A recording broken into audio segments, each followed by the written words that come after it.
নমস্কাৰ স্তুতি গোস্বামী নামৰ ইউটিউব চেনেলটোৰ অন্য এটি ভিডিঅ'লে পুনৰবাৰ সকলোকে স্বাগতম জনাইছোঁ।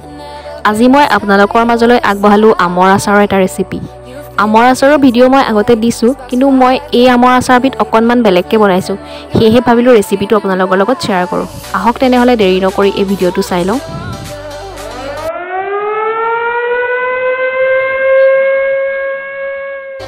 এইখিনি আচাৰৰ কাৰণে লোৱা আম। প্ৰথমে আমখিনি ধুই লৈ পানীটো শুকুৱাই ল'লোঁ। যথেষ্ট আম আছে আৰু তাৰ পাছত এনেকৈ আমখিনি 4 টুকুৰা কৰি কাটি ল'লোঁ। আমখিনি কাটিবলৈ বহুত দিগদাৰ হৈছিলে, কাৰণ ভিতৰৰ জিমটো যথেষ্ট টান হৈ গ'ল। এই আমখিনি আমাৰ ঘৰৰে হয়। আমাৰ ঘৰৰ আম এজোপাৰ ডাল এটা ভাগি পৰোঁতে আমখিনি পালোঁ। এতিয়া ইমানখিনি আম কি কৰিম? ইতিমধ্যে মই আমৰ আচাৰ দুবাৰ বনালোৱেই। তথাপিও আৰু উপায় নাই, ইমানখিনি আমটো পেলাই দিব নোৱাৰোঁ। সেয়েহে আমৰ আচাৰ বনাম বুলি কাটিবলৈ ল'লোঁ। কাটোতেহে যি আৰু কাটেই নাখায়, ইমান টান ভিতৰৰ জিমটো। গা লৈহে কাটিব পাৰিছোঁ। আপোনালোকে ভিডিঅ'টো দেখি নিশ্চয় মন কৰিছেই চাগে। আৰু এনেকৈ আমকেইটা 4 টুকুৰা কৰি কাটিলোঁ আৰু ভিতৰৰ গুটিটো আঁতৰাই ল'লোঁ।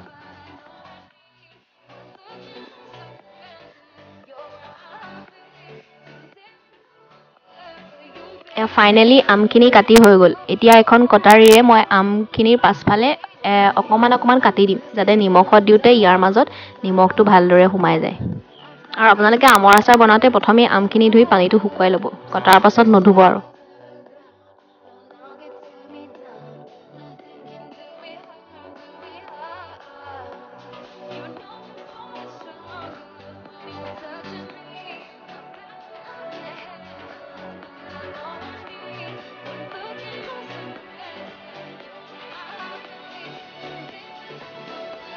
এতিয়া আমখিনিত মই নিমখ আৰু হালধি দিম।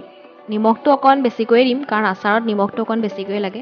আৰু এইখিনি ভালদৰে মিহলি কৰি প্ৰায় 2 দিনমানৰ কাৰণে মই আমখিনি নিমখতে দি থ'ম।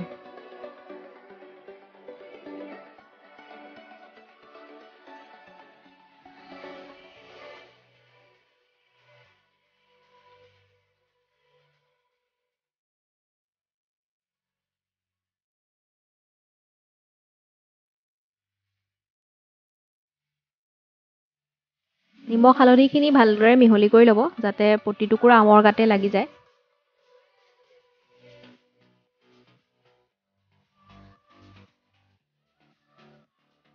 আৰু এইখিনি মই এনেকৈয়ে ঢাকি পেলাই 2 দিনৰ কাৰণে ৰাখি থ'ম। এয়া 2 দিনৰ পাছত আমখিনিৰ পৰা যথেষ্ট পানী ওলালে আৰু পানীৰ পৰা মই আমখিনি টুকি লৈছোঁ। এতিয়া এখন কাপোৰ পাৰি মই আমখিনি ৰ'দত দিলোঁ, যাতে ইয়াত থকা এক্সট্ৰা পানীটো শুকাই যায়। আৰু এনেকৈয়ে মই আমখিনি প্ৰায় 2 দিনমানেই ৰ'দত দিলোঁ, যিহেতু ৰ'দটো যথেষ্ট কাঢ়া আছিলে।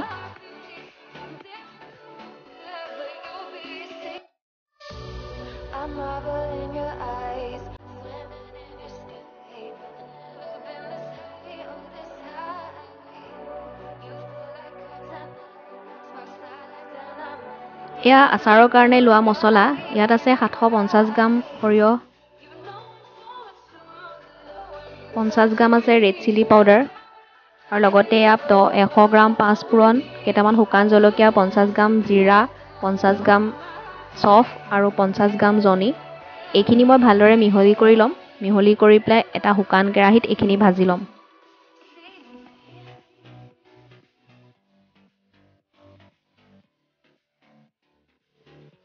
এইখিনি অলপ গৰম হোৱাকৈ ভাজি ল'ম। ভাজি লৈ পেলাই এটা মিক্সিত খুন্দি লৈছোঁ। আৰু সেই একেটা প্ৰচেছতে সৰিয়হখিনিও মই ভাজি লৈ পেলাই খুন্দি ল'ম।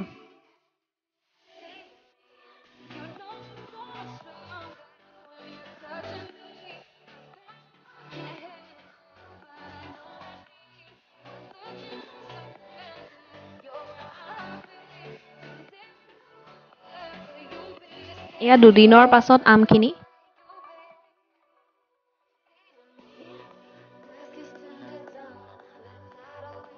এয়া খুন্দি লোৱা মছলা। এইখিনি সৰিয়হ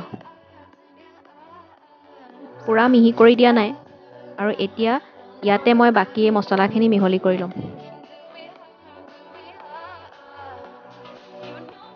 এতিয়া ইয়াত দিছোঁ ৰেড চিলি পাউডাৰ, হালধি দিছোঁ 3 চামুচমান,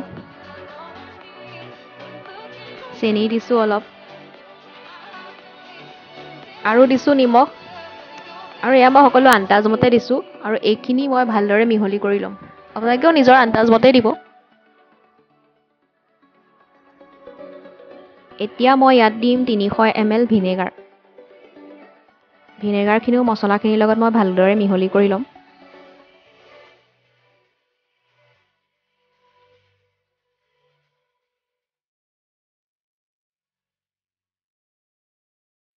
আৰু এতিয়া ইয়াত মই দি দিছোঁ আধা লিটাৰ মিঠাতেল। মিঠাতেলখিনি কেঁচা হয়, গৰমাই দিয়া নাই মই। আৰু এই সকলোখিনি মই ভালদৰে মিহলি কৰি ল'লোঁ। ইয়াতে মই পূৰা আধা লিটাৰ মিঠাতেলেই দিছোঁ। ভিনেগাৰ আৰু মিঠাতেল সনাৰ পাছত মছলাখিনি মই যিমানটো জোখত ৰাখিছোঁ এই থুপথুপীয়া অৱস্থাত সেই তেনেকেই থাকিব লাগে। ইয়াতকৈ যদি বেছি শুকান হয় বা বেছি পেলপেলীয়া হয় তেন্তে ইয়াৰ পাছত আমি যিটো প্ৰচেছ কৰিম সেই প্ৰচেছটোত আমাৰ যথেষ্ট অসুবিধা হ'ব।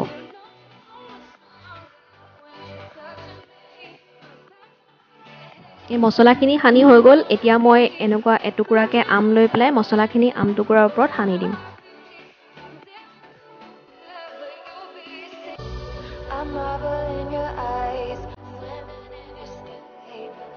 প্ৰতি টুকুৰা আমতেই মই এনেকৈ মছলাখিনি সানি লওঁ।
এয়া মোৰ গোটেইখিনি আমতে মছলা সানি হৈ গ'ল।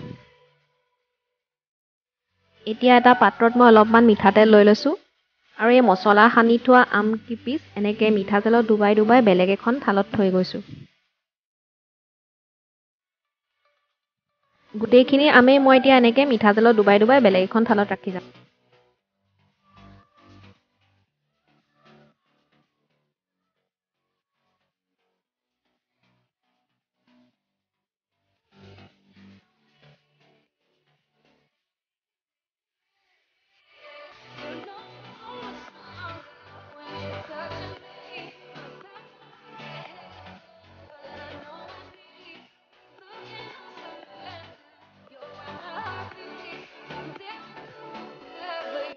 I marvel in your eyes.